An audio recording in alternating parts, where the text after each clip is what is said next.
sejarah perkembangan Islam, berbagai peristiwa menakjubkan diabadikan dalam kitab suci Al-Quran. Bukti-bukti peristiwa ini sebagian telah termakan waktu, namun sebagian lagi masih tersisa dan terungkap setelah melalui penelitian selama bertahun-tahun. Dari beberapa peninggalan yang masih ada, kiranya jejak-jejak Islam yang tertoreh di alam selayaknya menjadi pengingat kita semua agar senantiasa meningkatkan iman dan takwa kepada Allah Subhanahu wa Ta'ala. Dan inilah 7 jejak Islam di alam versi on the spot.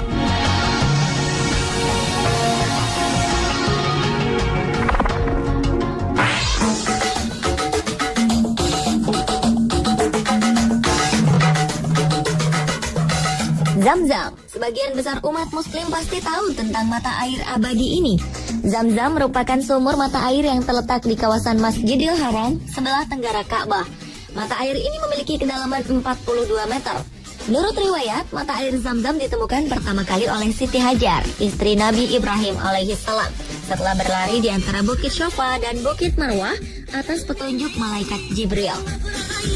Ketika itu, putra Siti Hajar, Ismail alaihissalam, mengalami kehausan di tengah padang pasir, sedangkan persediaan air tidak ada. Saat perbekalan habis, Siti Hajar mencari bantuan. Ia meninggalkan bayinya di tanah yang sekarang menjadi sumur Zam-Zam. Ketika itu, Siti Hajar mendaki ke Bukit Syofa untuk mencari sumber air. Namun tak terlihat apapun di sini. Ia kemudian pindah ke bukit lainnya, yakni Bukit Marwah, untuk melihat ke tempat yang lebih luas. Tetapi dari bukit ini pun tak tampak apa yang dicarinya, sehingga ia terus bolak-balik sambil berlari di atas panasnya pasir gurun hingga 7 kali. Saat ia kembali ke Ismail alaihissalam, ia melihat air telah memancar dari tanah di dekat kaki bayi yang sedang menangis itu. Umat Islam percaya jika Allah telah mengutus malaikat Jibril untuk memunculkan air di sana. Zam-Zam, yang berarti berhentilah mengalir, adalah ungkapan yang diucapkan berulang-ulang oleh Siti Hajar saat berupaya menampung air itu. Dari hasil penelitian dilaporkan bahwa kedalaman sumur Zam-Zam adalah 30,5 meter. 17,5 meter terdiri dari bebatuan granit. Salah satu kelebihan air Zam-Zam adalah memiliki kandungan mineral, khususnya fluoride yang lebih tinggi. Bagi manusia, kadar fluoride yang tinggi dalam air minum bisa memberikan berbagai manfaat, khususnya untuk menjaga kesehatan gigi dan mulut.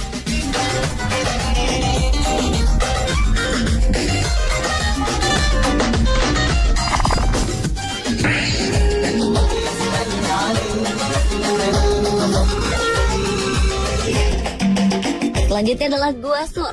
Gua ini terletak di Bukit Sur, tepatnya di sebelah selatan Masjidil Haram sejauh 4 km. Tinggi gua ini dari permukaan laut sekitar 748 meter. Gua Sur merupakan bebatuan keras berbentuk seperti perahu terbalik. Tinggi gua ini sekitar 1,25 meter, sedangkan panjang dan lebarnya 3,5 kali 3,5 meter. Gua ini memiliki 2 pintu, satu pintu dari sebelah barat tempat dahulu Rasulullah Shallallahu Alaihi Wasallam pernah memasukinya. Gua Sur adalah tempat di mana Nabi Muhammad Shallallahu Alaihi Wasallam beserta sahabatnya Abu Bakar radhiyallahu anhu pernah bersembunyi dari kaum Quraisy yang berniat membunuh Nabi ketika hendak berhijrah. Diriwayatkan kaum Quraisy saat itu begitu marah kepada umat Muslim dan Nabi Muhammad Shallallahu Alaihi Wasallam karena mereka tidak menyangka bahwa ajaran Islam akan tersebar dengan begitu cepatnya. Berkat pertolongan Allah Subhanahu wa Ta'ala, Rasul dan Abu Bakar selamat dari peristiwa yang menegangkan ini. Kini kita dapat datang dan melihat ke Gua Sur, gua yang menjadi saksi peristiwa besar dalam sejarah Islam.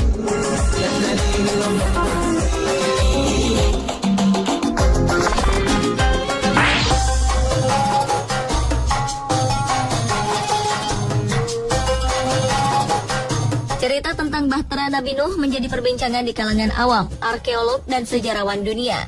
Sejumlah peneliti menemukan bukti-bukti valid tentang keberadaan kapal Nuh. Melalui penelitian selama beratus-ratus tahun, salah satu situs yang dipercaya sebagai jejak peninggalan kapal tersebut terletak di pegunungan Ararat, Turki, berdekatan dengan perbatasan Iran.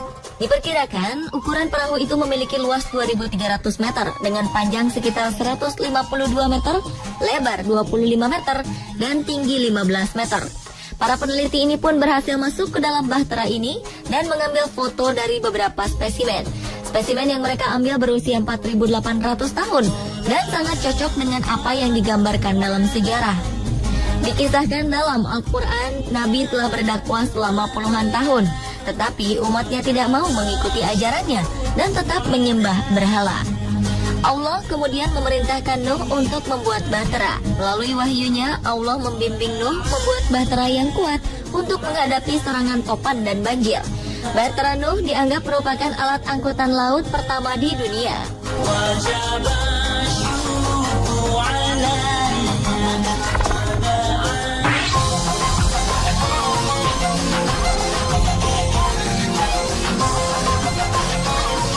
Ada satu tempat yang tak pernah sepi dari kunjungan para jamaah haji.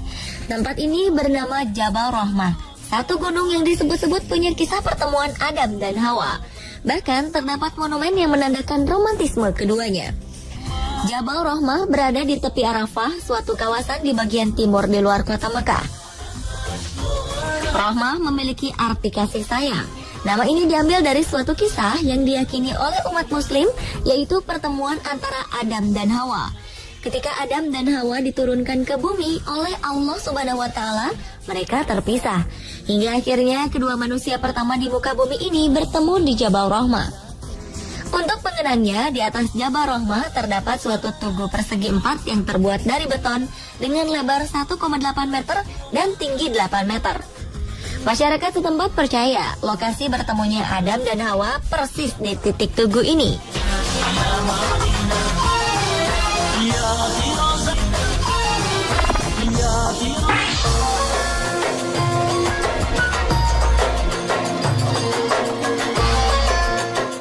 Ashabul Kahfi adalah kisah 7 pemuda yang tertidur lelap di dalam gua selama 309 tahun Hijriah atau 300 tahun Masehi untuk melarikan diri dari kekejaman Raja Dickenus. Kisah ini bersumber dari Al-Quran dalam surah Al-Kahfi. Menurut beberapa sejarawan Islam, ketujuh pemuda ini bernama Maksalmena, Martinus, Castunus, Bairunus, Ganimus, Yathbunus, dan Tamlika, serta seekor anjing bernama Kitmir yang dipercaya sebagai anjing yang akan masuk surga. Beberapa berpendapat sejarah ini terjadi di Suriah, tetapi ada beberapa ahli Al-Quran dan Injil berpendapat mereka berasal dari Yordania. Lokasi Gua Ashabul Kahfi terletak di Yordania. Gua ini memiliki sebuah lubang di atasnya sehingga cahaya bisa masuk. Selain itu, bentuk gua yang terdapat di Ar-Rakim ini sangat luas dan lapang serta tidak dalam.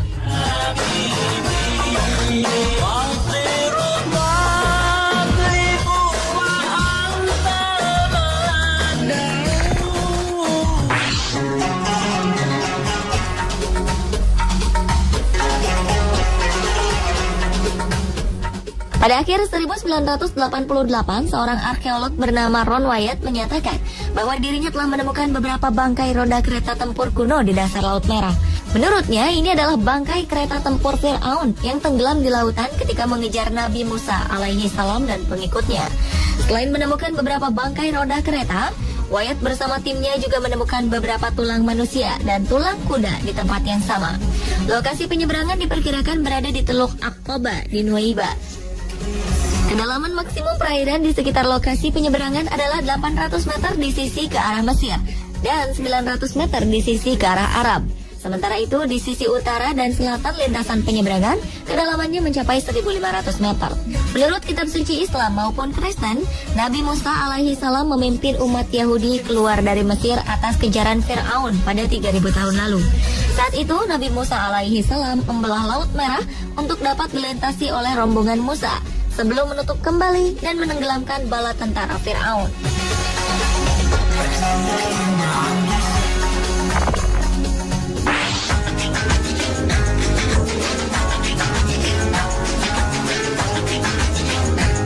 Dalam berbagai penelitian, peristiwa atau lokasi kejadian diazabnya umat Lut alaihi salam ini adalah di kota Sodom, di daerah yang sekarang dikenal dengan nama Laut Mati atau di Danau Lut, yang terletak di perbatasan antara Israel dan Yordania. Dijelaskan umat Nabi Lut ini dihancurkan dengan cara dijungkir balikan, lalu dihujani dengan batu belerang. Selama ribuan tahun terkubur, kini jejak atau sisa-sisa kehancuran umat Nabi Lut berhasil ditemukan oleh para arkeolog di sekitar Laut Mati. Kejadian yang menimpa kaum Lut seperti yang disebutkan dalam Al-Quran diperkirakan terjadi sekitar 1800 sebelum Masehi. Berdasarkan pada penelitian arkeologis dan geologis, peneliti Jerman Werner Keller mencatat bahwa kota Sodom dan Gomorrah benar-benar berada di Lembah Sidim yang merupakan daerah terjauh dan terendah dari Danau Lut.